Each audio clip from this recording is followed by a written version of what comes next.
नमस्कार दोस्तों आज हम बहुत ही अच्छे विषय पर बात करेंगे। हमारा विषय है सर्वव्यापी साधना से हम सूक्ष्मता और स्थूलता के पार हो जाते हैं। सूक्ष्मता और स्थूलता जीवों को बांधती है। सूक्ष्मता हमें हासिल होती है ध्यान से। जैसे जैसे हम ध्यान करते हैं हम सूक्ष्मता की ओर चलते चले जाते हैं और सूक्ष्मता से फिर जब ध्यान का अभ्यास छोड़ते हैं और जब हम सूक्ष्म ध्यान से कमतर ध्यान की तरफ आते हैं, स्थूल ध्यान की तरफ आते हैं, तब हम स्थूलता की ओर गमन करने लगते हैं। इस तरह से सूक्ष्म ध्यान और स्थूल ध्यान से हम कभी स्थूलता की तरफ जाते हैं, कभी सूक्ष्मता की तरफ जाते हैं और यही श्रृंखला हमारी अनंत जन्मों से चलती चली आ रही है। ऐसा नहीं है कि ध्यान से विधिवत ध्यान जो हमको धर्मों में बताया जाता है उसी ध्यान से हम सूक्ष्म होते हैं, बल्कि अनजाने में भी जैसे चिंता करना भी सूक्ष्मता को प्राप्त करना होता है। बहुत गहन पढ़ना, किसी चीज़ का अध्ययन करना भी हमें सूक्ष्मता की ओर ले जाता है।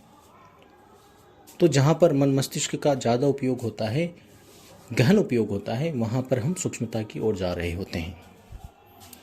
तो ये बिल्कुल ज़रूरी नहीं है कि सूक्ष्मता की तरफ जाने के लिए आपको किसी धर्म विशेष के किसी ध्यान विधि को अपनाने की जरूरत होती है, बल्कि बाय डिफ़ॉल्ट अपने आप लोग सूक्ष्मता की ओर जाते हैं। जिनकी यह नियति है और जिनकी नियति स्थूलता की ओर जाने की है, वह अपने आप मूढ़ होकर, अज्ञानी होकर स्थूलता की तरफ बढ़ते चले जाते हैं। जैसे कोई बहुत ज़्यादा खाने वाला हो, बहुत ज़्यादा शराबी हो, बहुत ज़्यादा व्यभिचारी हो, तो ऐसे लोग स्थूलता की तरफ जाते हैं। और जो बहुत ज़्यादा मानसिक कर्म करने वाले व्यक्ति होते हैं, ध्यान करने वाले, चिंतन करने वाले, चिंता करने वाले, ऐसे व्यक्ति सूक्ष्मता की ओर जाते हैं। इस तरह से स्थूलता और सूक्ष्मता की योनियां फिर आगे आपको मिलती हैं। लेकिन ऐसा संभव हो ही नहीं पाता कि व्यक्ति स्थूलता या सूक्ष्मता के दायरे से ही बाहर आ जाए। ये बिना कृपा संभव है ही नहीं। तुम कितने ही हाथ पैर मार लो, तुम स्थूलता और सूक्ष्मता के दायरे से, इस चंगुल से नहीं निकल सकते। बिना सर्वव्यापी की मेहर के, बिना उसकी कृपा के, बिना उसकी साधना के। सर्वव्यापिता की साधना, सर्वव्यापिता की समझ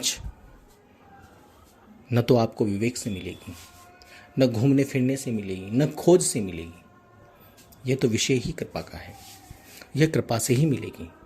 और जो परमात्मा है, जो सत्य है, जो सर्वव्यापी है, वो साधना प्रधान न तो था कभी, न होगा। वह कृपा प्रधान है और कृपा ठहर कर मिलती है, समर्पण से मिलती है, सारे हथियार त्याग देने से मिलती है। जैसे ही आप सारे हथियार त्याग देते हो तो सहजता तो उसी पल आ जाती है आप में, ठहराव उसी पल आ जाता है। तो ठहराव और सहजता ही तो परमात्मा के गुण हैं। तो आपकी शुरुआत तो वहीं से हो गई। कई लोग कहते हैं हमें एहसास करना नहीं आता। अरे एहसास करना आपने एक प्रयास बना दिया है, बल्कि परमात्मा में ठहरना है, वही एहसास करना है। परमात्मा के किसी भी गुण में सबसे पहले तो आप सहज होना शुरू हो ही गए। अपने तंतुओं को, मस्तिष्क के, शरीर के सारे तंतुओं को जब आप सहजता से व्यवहार में लाते हो, वाणी को सहजता से व्यवहार में लाते हो, चाल चलन जब आपका सहज हो जाता है, तो समझिए आप परमात्मा से जुड़ने की स्थिति में आ गए हो। आप जब निस्वार्थ होने लगते हो, आप जब निश्चिंत होने लगते हो, तो आपको जुड़ने की जरूरत नहीं है, आप जुड़ ही रहे हो। इसके लिए कोई विशेष प्रयास करने की कभी आवश्यकता नहीं होती। परमात्मा से जुड़ने के लिए कभी भी आपको विशेष प्रयास नहीं करना है, बल्कि अपने आप को समर्पित कर देना है, रोक देना है, ठहरा देना है सर्वव्यापी के अंदर, परमात्मिक गुणों के अंदर। इसके ऊपर मैं एक कहानी सुनाता हूँ कि लोग किस कदर इस स्थूलता और सूक्ष्मता के चंगुल में फंस जाते हैं और इस मन का कितना गहरा ट्रैप होता है वो हम समझ नहीं पाते हैं। इसके ऊपर एक बहुत ही खोजी किस्म का व्यक्ति था जो परमात्मा की खोज को लेकर बहुत ही व्यथित रहता था बचपन से ही। बड़ा हठी प्रवृत्ति का था। आग्रह उसमें कूट कूट के भरा था, हठ उसमें कूट कूट के भरी थी, और वही हठ, वही आग्रह उसका शोषण कर रहा था। वो भगवान को ढूंढने के लिए कहीं दूर दूर चला जाता, जो मिले उससे पूछ लेता। तो सर्वप्रथम उसे ऐसा गुरु मिला जिसने उसे इष्ट की साधना बताई कि ये इष्ट की मूर्ति है, इसके सामने बैठो और इससे अनुनय विनय करो और इस तरह के मंत्र का जाप करो और इसको रिझाओ। उसने ऐसा ही किया, उसको बहुत रिझाया, भूखा रहा, हठ धर्मिता का पालन किया।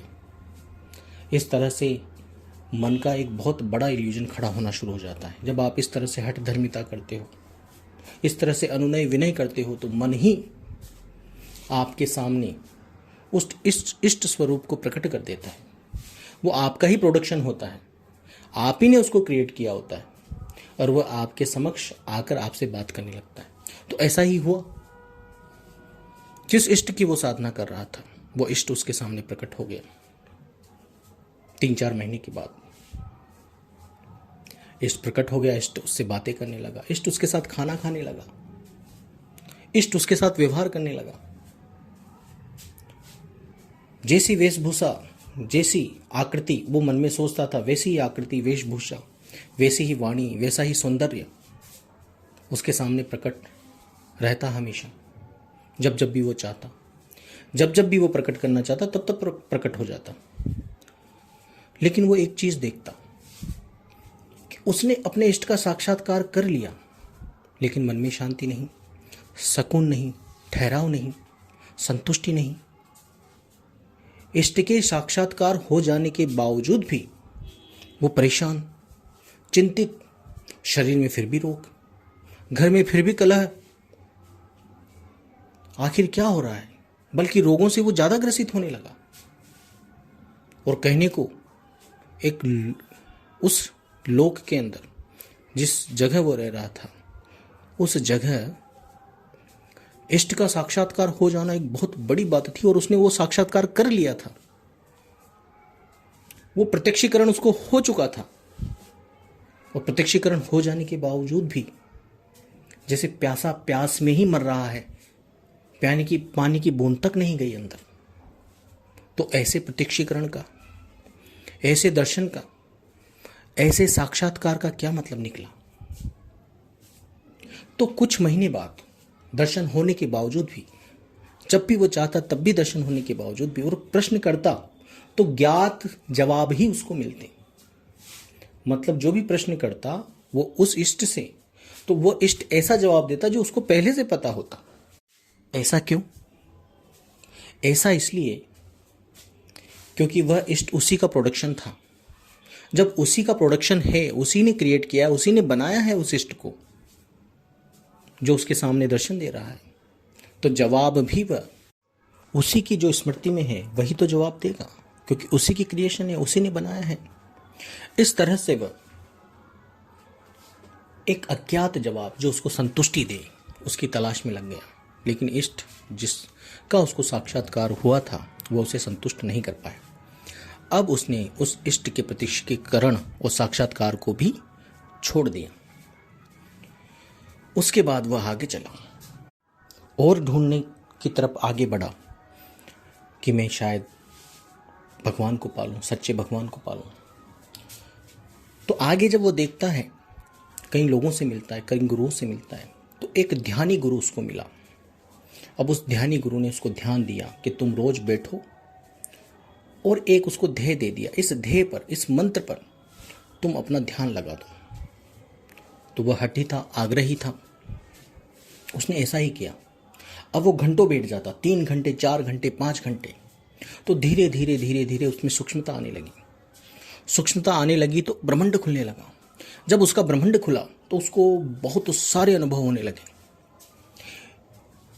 6 महीने, साल भर, 2 साल में इतने अनुभव के अंबार लग गए कि उसने विभिन्न दृश्य देख लिए, विभिन्न चीजें देख ली, विभिन्न चीजों को जान लिया, सब कुछ कर लिया। अगर वह उन अनुभवों को लिखने बैठता तो बहुत बड़ी पुस्तक लिख देता। इतने अनुभव उसने कर लिए। शुरू में उसने ध्यान करना इसलिए नहीं छोड़ा क्योंकि उसको अनुभव हो रहे थे। उसको ऐसा लग रहा था कि हो सकता है साल 2 साल बाद मुझे एक ऐसी चीज़ मिल जाए जिससे मेरा कल्याण हो जाए, तक मुझे संतुष्टि आ जाए, सुकून आ जाए। लेकिन 2 साल बाद अनुभव पर अनुभव हुए, खूब अनुभव हुए, लेकिन अनुभव होने के बावजूद भी वह प्यासा का प्यासा था। उसकी प्यास नहीं बुझी, शांति नहीं आई, सुकून नहीं आया, ठहराव नहीं आया। कैसे आए? सूक्ष्मता और स्थूलता में सुकून, ठहराव, निश्चिंतता, निस्वार्थता है ही नहीं तो कैसे आएगी? तो अनुभव की बातें सुन सुनकर वो अनुभव के चंगुल में तो फंसा, लेकिन कई सारे अनुभव होने के बावजूद भी उसका अनुभव से मोह भंग हो गया। क्योंकि अनुभव की बातें सुनी थी, लोग काफ़ी किया करते थे। तो जब अनुभवों की बातें की, तो जब तक उनसे रूबरू न हुआ जाए तब तक तो ये मोह खत्म भी नहीं तो होगा। ये सम्मोहन खत्म कैसे हो जाएगा? जब तक तुम उस चीज़ को जान न लो, वरना इस पाखंड को तुम धड़ाम नहीं कर सकते। ऐसे ऐसे गजब के पाखंडी बैठे हुए हैं, वो उनकी साधनाओं में इतना उलझाएंगे, विभिन्न प्रयोजन, विभिन्न लालच देकर आपको। तो उसने अनुभव भी सारे करके देख लिए। अंत में वही बात घटी। कौन सी बात? जो बात वह इष्ट को प्रत्यक्ष करके करता था कि सब कुछ हो रहा है, अनुभव हो रहे हैं, सब कुछ हो रहा है। 3-3, 4-4 घंटे में साधना कर रहा हूँ, 5 घंटे साधना कर रहा हूँ बैठकर, मेरी ध्यान शक्ति भी गजब की बढ़ गई है, लेकिन चैन क्यों नहीं आ रहा? वो शांति क्यों नहीं आ रही? वो अंदर वो जो प्यास लग रही है, पानी की बूंद अंदर क्यों नहीं गई? वहां पर वो टिका हुआ था। तो उसने अंत में ये हठ योगी ध्यान करना भी छोड़ दिया और उसने ठोकर लगा दी समस्त अनुभवों को। उसने जान लिया ये अनुभव मन का ही खेल है। अब वो फिर घूमने लगा। 2-3 साल के बाद जब ध्यान करना छोड़ा, फिर घूमने लगा, शायद इससे और श्रेष्ठ मिल जाए। अब उसको इष्ट वाले बहला नहीं सकते थे और ध्यान वाले भी उसको बहला नहीं सकते थे। लेकिन ये इष्ट वाले, ध्यान वाले, ये सभी ध्यान ही तो हैं। तो आगे चलकर उसको पता नहीं था कि अभी और भी फंसाने वाले लोग बाकी हैं। तो उसने क्या किया? घुमा फिरा तो कहीं से सुना कि एक बहुत श्रेष्ठ व्यक्ति है, साधु है, संत है, वो आपको श्रेष्ठ चीज देगा। उसके पास गया तो ध्यान से उसका मोह भंग था, इष्ट साधनाओं से मोह भंग था। अब उसने एक नई विधि बताई कि सहज रहकर चलते फिरते, उठते बैठते यहां पर ध्यान लगाओ आप। जैसे कई लोग नाभि पर, हृदय पर, मस्तक के ऊपर, मस्तक के ऊपर, सहस्त्रार पर, सवा हाथ ऊपर, कंठ पर, त्रिकुटी पर, नाक के आगे, इस तरह के बहुत सारी चीजें चल रही हैं। तो ऐसा ही कोई ध्यान दे दिया उसको और कहा कि चलते फिरते करो, बैठकर नहीं, निरंतर करो। उसने ऐसा ही किया। लेकिन ये तो ध्यान से भी बड़ा फसाव था। क्यों फसाव था? क्योंकि क्या सहज किसी असहज विधि से मिलेगा? चलना फिरना निश्चित सहज है, वो सामान्य प्रक्रिया है। लेकिन चलते फिरते कहीं पर ध्यान लगा देना ये सहज नहीं है। तो वो चलते फिरते करवाया, लेकिन असहज करवा दिया, उसको अप्राकृतिक चीज में उलझा दिया। जैसे विपस्सना में क्या होता है कि आपकी श्वासों पर आपका ध्यान लगवा दिया जाता है। अब श्वास जो चल रही है वो सहज चल रही है, लेकिन जैसे ही आपका ध्यान श्वासों पर लगवा दिया जाता है, फिर वो हो जाता है असहज। श्वास लेना एक सहज कर्म है, शारीरिक सहजता है इसमें। आत्मिक सहजता की बात नहीं कर रहा हूं मैं, शारीरिक सहजता है। लेकिन इस शारीरिक सहजता को भी उस श्वासों पर ध्यान लगाकर असहज कर दिया जाता है और निश्चित ही उसके अनुभव होते हैं। लेकिन अनुभव आपको चैन नहीं देंगे, शांति नहीं देंगे, अमृत नहीं देंगे, परमात्मिक सुख नहीं देंगे। इस तरह से उसने जो चलते फिरते वाली साधना है उसमें ध्यान साधना से भी ज़्यादा समय लगाया, क्योंकि ये एक ऐसा फंसाव है कि इसका रिजल्ट आपको जल्दी जल्दी पता नहीं चलता। तो उसमें उसने 8 से 10 साल निकाल दिए, क्योंकि वह उसको एक उच्च लग रहा था। उसको लग रहा था कि इष्ट और ध्यान साधना से ये उच्च साधना है, ये सहज साधना है, लेकिन सहज नहीं थी, वो असहज थी। असहज विधि से आप सहज कैसे हो सकते हो? सहज से जुड़कर सहज हो सकते हो। तो ध्यान तो अपने आप में ही असहज है। जब हम सारे ध्येय अध्यय से मुक्त होकर सर्वव्यापी में ठहर जाते हैं तो सर्वव्यापी है अमर सहज। उस अमर सहज से जुड़कर हम सहज होंगे, निस्वार्थ से जुड़कर निस्वार्थ होंगे, निश्चिंत से जुड़कर निश्चिंत होंगे। ये सब इसी के गुण हैं। जो सर्वव्यापी है वही ठहरा हुआ है, जो ठहरा हुआ है वही अमर सहज है, और वही अमर शांत है, और वही अमृत है जो अनंत जन्मों की तृष्णा को मिटाता है। लेकिन वह इस चंगुल में भी फंसा रहा, 8-10 साल तक फंसा रहा।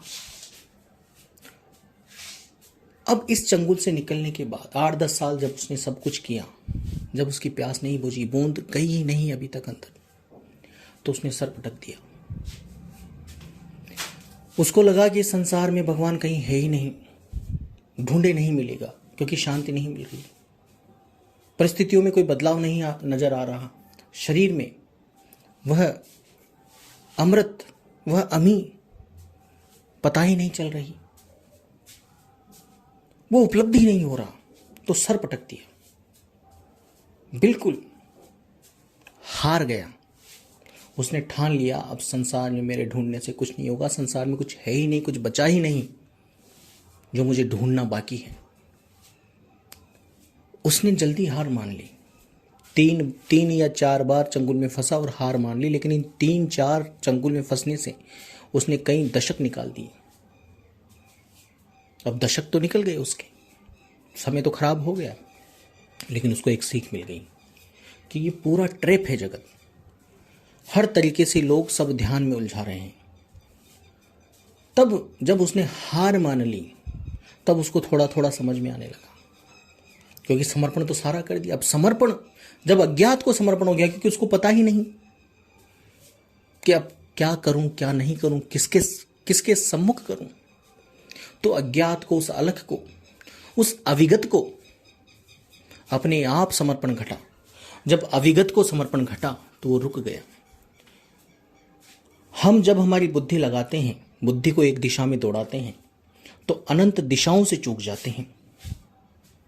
लेकिन जब हम सर्वव्यापी में ठहरते हैं, शांत होते हैं, तब हमारी बुद्धि अनंत दिशाओं के बारे में सोच पाती है। मतलब आपको अगर बुद्धि का भी सही इस्तेमाल करना है तो सारे बुद्धि के तंतुओं को सर्वव्यापी में शांत करना होगा, उसमें डुबोना होगा। फिर देखिए आपकी बुद्धि क्या कमाल करती है। हृदय को उसमें डुबोना होगा। फिर देखो आपके भाव आपको कैसा अमृत प्रदान करते हैं। लेकिन हम एक दिशा में भागते हैं, ध्येय के पीछे भागते हैं, और ध्येय के पीछे भागोगे, वह ध्येय आपकी उपेक्षा करेगा, वह आपकी इंसल्ट करेगा, आपको तिरोहित करेगा, आपको प्रताड़ित करेगा, आपको शोषित करेगा। एक दिशा में मत भागिए, क्योंकि परमात्मा की कोई दिशा नहीं है। तो जैसे ही उसका समर्पण घटा, उसका जीवन बदल गया। धीरे धीरे उसे सब समझ में आने लगा कि इष्ट की साधना से लेकर चलते फिरते जो मैंने साधनाएं की हैं, सब ध्यान है, सब सूक्ष्मता की ओर ले जा रहे थे मुझे। तो मेरी तृष्णा को और बढ़ा रहे थे, कम नहीं कर रहे थे, बल्कि तृष्णा को बढ़ा रहे थे। जहां आपको 1 गिलास की प्यास हो, अब 10 गिलास की प्यास नहीं लगी, क्योंकि आप सूक्ष्म होते जा रहे हो। तो सूक्ष्म शरीरों की प्यास और ज्यादा गहन होती है, और ज्यादा तीक्ष्ण होती है, और ज्यादा तीव्र होती है। तो जब उसने सर पटक दिया, सर पटकने का मतलब ऐसा नहीं है कि वो सर पटकने का मतलब ये होता है कि सब छोड़ दिया, अपना सर पीट लिया कि बस अब मुझे कोई रास्ता नजर नहीं आता। तो अज्ञात को, अविगत को, उस अलख को अपने आप समर्पण हुआ, और उसको पता चल गया परमात्मा की कृपा से धीरे धीरे। अब उसको वो बूंद, वो अमृत मिलने लगा, क्योंकि अब वो न तो सूक्ष्म के पीछे भाग रहा, न स्थूल के पीछे भाग रहा। वो ठहर गया। वो कहाँ ठहरा? ठहरना भी परमात्मा वो अलख, वो अविगत ही बताता है। सर्वव्यापी में ठहरा, हर जगह जो उपलब्ध है, एक रस उपलब्ध है, अखंड रूप से जो उपलब्ध है, निर्लेप रूप से जो उपलब्ध है, उसको मिलना शुरू हुआ, उपलब्ध होना शुरू हुआ। हम बातें सारी करते हैं निर्लेप की, अविगत की, अखंड की, अविनाशी की, और घुस कहाँ जाते हैं? सूक्ष्मता की ओर, ध्यान की ओर, गुरु शिष्य संबंध की ओर, साहेब सेवक संबंध की ओर, जगत गुरुओं की ओर, जो अपने आप को तथाकथित जगत गुरु कहते हैं, जो तथाकथित अपने आप को कल्याणकारक कहते हैं। कल्याणकारी केवल परमात्मा है और कोई नहीं। तो स्व महिमा मंडित लोगों से तो हमेशा बचना चाहिए, क्योंकि वह जहर से जहरित हैं।